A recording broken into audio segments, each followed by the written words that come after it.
for a second. We're just talking about raising kids and having these set times. And maybe we can start with what time should children go to bed? Is it 7, 8, 9 p.m. and how fixed should parents be on that? Well, routine is very important. Must remember, parents need to instill safety and security for their children, and routine forms part of that.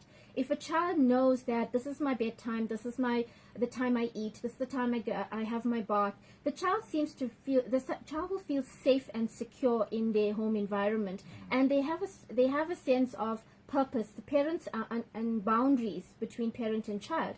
And for a 6-year-old, I would think that as a parent you would know when your child is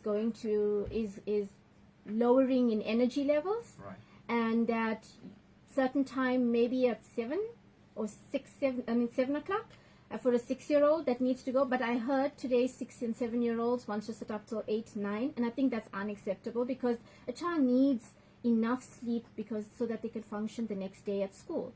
So a proper time schedule, even if it's 7:30, stretching it for a 6-year-old, I think the child needs to have a proper time that's a cutoff. Maybe a half an hour leeway. If you say 7:30, from 7 o'clock start getting them ready for bed. Older children, 16 and up, I think we've got homework to consider. Children can't go to bed at 7. So we need to look at a later time slot, and maybe at a 9, or but at least have 8 hours of solid sleep.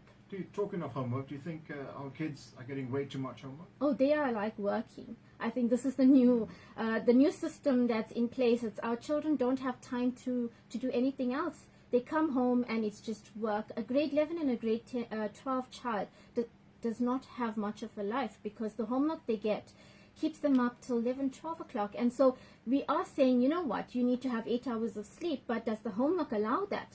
The school system is such that it makes it impossible for a child to actually keep up with everything they have to do. So we also have to take all of those factors into consideration and figure out ways. Parents need to sit down with their children and figure out ways that you can't ask your child who hasn't finished a homework, which is due the next day, to go to bed at 10 o'clock and get up the next morning stressed and full of anxiety because they haven't finished that homework. So as the years go by, I think the time needs to be more flexible with parents as well.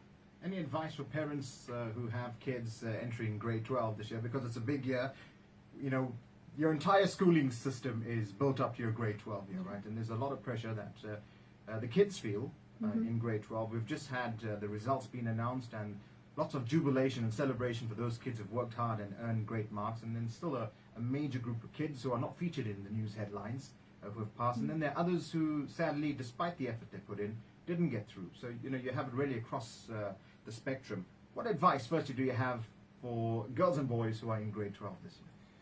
Grade 12 is the hardest year that you are going to experience. Firstly, it's the last year of your schooling career. So psychologically, you are now mourning the end of a schooling career. That's the one thing we need to look at, the emotional needs. Did you say mourning? Mourning. So you think people are crying about the fact no, that it's not that kind of right. crying. It's almost as if we know we have to work hard. We know we have to do, but it's also the last year.